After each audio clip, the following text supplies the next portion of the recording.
Hey guys, how's it going, God fam? God bless you guys. Dios les bendiga. I'm here with a video. As you guys can see from the title, I'm going to be explaining my experience that I had in Haiti. And also, I am going to say how I almost got stuck there. But let's get to it. So what happened was that Marnelli and Hector posted on their Instagram that they were looking for 10 people to go to Haiti. Thank God I was one of them. I was one of the people that got selected. When I got selected, I was kind of like, kind of happy. I was like very excited. I was like, man, like what do they see in me? But I was very excited. But I was already giving God the glory because I already felt in my spirit, ya sentí en mi espíritu que era tiempo para hacer un viaje misionero, so I could really understand, the necessity outside beyond these walls. Because I honestly believe, yes, there is spiritual necessity with the people around you, like your neighbors, the people at church and stuff like that. But also we have to understand that, there is necessity, spiritual necessity and physical necessity in these other countries. And, the U.S. does a really great job providing great resources for people that are homeless and that are in need.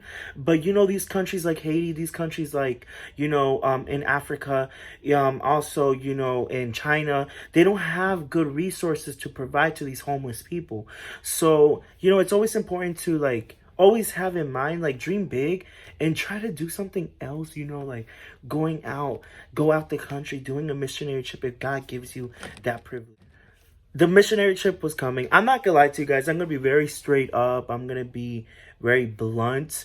I should have prepared more not in the spiritual aspect, but more in the physical aspect, my body, also packing, because I did everything so last minute and that was my fault. But there last minute packing everything, I was like putting all these medications that we were supposed to bring, and I was just packing all last minute. Got to the airport, it was a little hectic because you guys know the coronavirus, you know what I mean? Even beforehand there was a bunch of people telling me, Kevin, are you sure you want to go? Kevin, are you sure that's a great idea to go, knowing that the coronavirus is out and about? And I'm like, listen, if God called me to do this, I'm going to do it. I'm not going to lie to you guys. I was a little scared and I was a little, afraid that I was going to contract the virus. But I was like, if God's with me, who is against me? You feel me? Decided to go to the airport. I was like, okay, this stuff is serious. Like, this is serious. Like, a bunch of people were acting crazy. A bunch of people were, saying, oh, the distance and all that. And I get that, but it was a little it gave me a little bit of anxiety and kind of paranoid seeing the situation in the airport. But I was like, whatever. Once I get my boarding pass, surprisingly, I'm going to get to the story, but surprisingly, I see that my ticket says see agent. And I was like, oh, that's a little weird that my ticket's saying see agent, but you know what? Forget about it. Who cares? So when I went to go sit near the gate, right, I heard over the intercom, oh, if anyone has a ticket that states see agent, come up to the counter, please. So I was like, oh, okay, so I gotta go up to the counter because my ticket says see agent. And I give my ticket to the guy. He was like, I guess checking some information. I'm not sure what he was checking, but he was taking a really long time. But when I looked to the left of me, when I looked to the left of me, I noticed that there was this girl with the skirt and long hair, and I was like, oh, she looked Pentecostal. I was like, and there was like that 1% chance that I was like, is she part of the missionary trip? Nah, she's not. Like, you know what I mean? I was like, nah, she's not part of the missionary trip. Meanwhile, guys, she was part of the missionary trip. But throughout the whole trip from Newark to Santo Domingo, I did not know that was her. So, guys, when I get to Santo Domingo, it was a little, crazy because immigration was a little clogged up. Also, immigration is so annoying, as you guys know. And not just that, coming out, I was lost because, Marnelli's dad, he is such a nice person, by the way. Let me just tell you that. A guy that's super patient. So basically, he told us that the Burger King, right? I say Burger King, sorry. But the Burger King was at the right or the left. Wait, the left when we come out. So I was thinking like it's outside. So when I go outside, people, there was like a bunch of, taxi service people swarming me. I'm like, what is going on? I just need to get to Burger King. And he was like, okay, get in the car. You could come into Burger King. So I was like, okay, so I'm gonna get to Burger King. So the thing is, when I looked to the left outside, there was nothing. When I looked to the right, there was nothing as well. So when I come, I'm just noticing that there's like a bunch of people like surrounding me. And I was kind of like, a little scared. I was like a little timid. Ended up going back inside. So when I end up going back inside, I noticed that the Burger King was to the right. So when I'm going to the right, I noticed this group of women, and I was like, wait, these group of women look familiar. These group of women look like the people from the group chat. So when I start walking towards them, which is Omaira, Luz, and Destiny, shout out to them, they looked at me so serious. I was like, yo, is this even the people that I know or not? They were looking at me so serious. Like, they were giving me like the stink look. They were like, and I was like, oh, dang, like, okay, so this is going to be a little awkward, But no, guys, once I met them, it was such an amazing experience. It gave like a kind of like a nostalgic, like, feeling. Like, they made me feel like I was at home. Because these people were so sweet. These people were so welcoming. Omaida, she's such a woman of God. Loose, hysterical, peaceful. When you meet her, you think she's like one of those type of people that will beat you up, but she's not. She's more of a person that's very humble, very meek, and super sweet. And Destiny's Destiny. You get Destiny as she is. Like, when you meet her, Destiny's Destiny.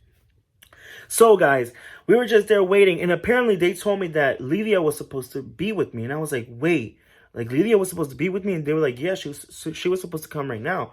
And I was like, what, really? So then what happened was they showed me like a picture of her, right? And I was like, oh, dang, that's the girl that I saw in Newark that was next to me. So I was like, oh, shoot, like, where did she go? So, like an hour and a half passed, like an hour and a half to 2 hours, she ends up coming out. She ends up coming out, and thank God she safely came. And we were just waiting for everybody else to come. And then later, Elio came. He was so reassuring, very calm, collective dude. He was like, listen, if you guys want to wait in the bus, you guys can wait in the bus. So we ended up waiting in the bus. But then later, he told us that Manelli already came. The rest of the crowd already came. If you guys want to go meet them, and if you guys want to use the bathroom. So we ended up coming out, going back into the airport just to see Marnelli. Shout out to her, the adoradora, the one that sings Sigo de Pie was good, Hector, the evangelist O'Neill as well, Michael, Mari, I saw the Pastora Liliana, she's a trip, guys. Pastora Liliana is a trip. Also, Nilda, Iram that filmed Marnelli's newest single, Hallelujah. So it was amazing seeing all these brothers and sisters, and meeting them, So, guys, we end up going to Dominican Republic. The journey there was kind of hectic. They drive crazy. If you think Florida people drive crazy, if you think New Jersey people drive crazy, you guys have no idea how they drive in Santo Domingo. They drive crazy. So when we're getting there, right? All lit. We get to this pastora's house. Amazing people. They treat us so well. Like, it was such an amazing experience. We went to their service. We sang. They preached. It was just such an amazing experience, seeing like the Dominican culture vibe. Like, it was so vivid. It was so amazing. And after that, we were just getting basically ready. We were getting ready for the Haiti trip to go. So when we end up going to Haiti, we're like crossing, we had to cross the river, from there we had to go like on a motorcycle, trip. It was just all motorcycle. The motorcycle ride for me was hectic. It was not pleasant. Everyone else was like, yo, I love it. Like, oh, yo, this is awesome. And I was like, yeah, no, I did not like this. This is not me. You know what I mean? I felt like I was about to like give out. So I was like, this ain't me, bro. And I'm telling you guys, if you guys didn't know, I have a motorcycle license, I used to love riding motorcycles. I still do, but I don't have one right now. But shout out to Josh Figi, because Josh is the one that taught me how to ride in Florida when I lived in Florida for 2 years. But yeah, I was not liking that at all.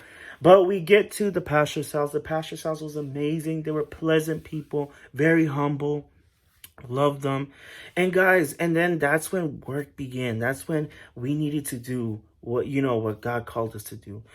Preach the word, teach, but also give. Because, when God preached to the Samaritan woman, he also supplied her, her physical need as well, which it was water. You know what I mean? So it was giving, but at the same time giving spiritual and physical. So it was such an amazing experience. Seeing the kids was so heartbreaking. You know what I mean? Just seeing them in this congested area, dry, very dry. It basically rains once or twice a year in Haiti where we were at. And it was just a very dry place. And it's just seeing the necessity really strikes your heart. Honestly, an amazing experience overall. Preaching, singing, giving, it was so amazing. So amazing. Like, you guys cannot understand. Like, I thought I knew what a missionary trip was, and I tried to prepare myself mentally what a missionary trip was, but that was really hard. There was days that I didn't eat, and because I just couldn't eat, just knowing that there was kids out there that weren't eating.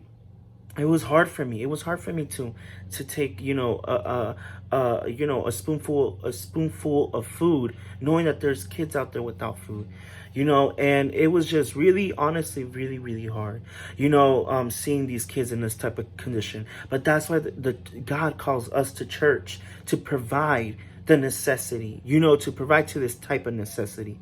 So, guys, I ended up getting a lot of bug bites. You know what I mean? I still have some, those scars, Ended up getting a lot of bug bites. It was really hot. It was hot. And in that time, it was supposed to be cool for them, but it was hot for me. And, it was going really good. Honestly, throughout the whole entire trip, the first, I think, 6 or 5 days, it was amazing. I was so full of faith, love, and, with all that. Now, when it gets to, the 6th day, I ended up getting very paranoid because they end up canceling my flight. So, everyone was like, have faith, it's okay. God has everything under control. And I was like, yeah, God has everything under control. But I was like, my flight is canceled. So I was going a little paranoid. And that's the thing. That's my testimony to you guys. If something occurs, don't be paranoid. You know what I mean? Guys, excuse the stuff in the background. I'm sorry. Sorry about that. But if something gets canceled, don't get paranoid. You know what I mean? Like, if something bad happens, don't get paranoid. That's all I'm going to say. Because honestly, I felt bad not giving my 100%. That's the word. Not giving my 100% in the last site we did in Haiti because I was just so paranoid because my flight was canceled. But yeah, like I said, my flight was canceled.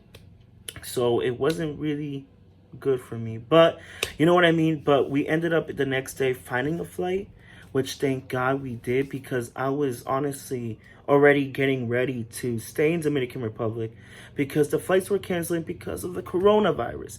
But we know this coronavirus, something good is going to happen after this, but because it's on God's plan. But guys, honestly, I'm telling you, I thought I was going to stay in Dominican Republic and I was going to stay in Haiti and I was going to be left there because nobody else's flight was canceled, only one other person. But honestly, I was like, dang, I'm staying here. This is probably gonna be it. Because my brother and my mom couldn't find another flight. We couldn't find another flight. They were canceling flights left and right. So we were just like, dang, how am I gonna get back, But thank God the next day I ended up getting a flight from Dominican Republic to Georgia, then to New Jersey. But even when I was in Georgia, I was still nervous that they were going to cancel my flight from Georgia to New Jersey. But my only goal was to get into the U.S., back into the U.S., because I was like, man, I am not staying out of the country. But guys, another thing I would like to say, during the whole entire trip, we were just laughing, mostly, just laughing because everybody from the outside world was texting us saying, oh, they closed down Haiti's borders. Oh, they closed down Dominican Republic's borders. Oh, they closed down Dominican Republic's airport. It was just so much, commentary and kind of low key, even though they didn't mean it like that, but it was kind of a negative energy, trying to apprehend us from doing what God wanted us to do. But honestly, we did not let none of those negative comments or negative energy enter our minds, and we just did God's will. And at the end of the day, I'm just really happy that I ended up doing this, even knowing that quarantine was about to be in play, and even knowing that the coronavirus was out there, and people were getting this disease. But honestly, God protected us. God protected each and every single one of us. None of us that I know of has the coronavirus. We're safe. Yeah, a couple of us felt a little like sick after, but it was because of, the change, the change of the weather. But honestly, everything came out great. So thank God I came back home. I'm happy that I'm home. I'm happy that I'm here. You know what I mean? It's been already 2 months, but I just needed to tell you guys the story a little bit. I needed to wait until the documentary came out. The documentary is already out. Check it in Marnelis Ocasio's YouTube channel. It's out already. Guys, go see it. It's a blessing. You're going to see what we did in Haiti. So this is just my little story. God bless you. God fam. Don't forget to like. Don't forget to subscribe and comment. But only positive stuff. No negative stuff. But if you have any constructive criticism, please DM me in my Instagram. God bless you guys.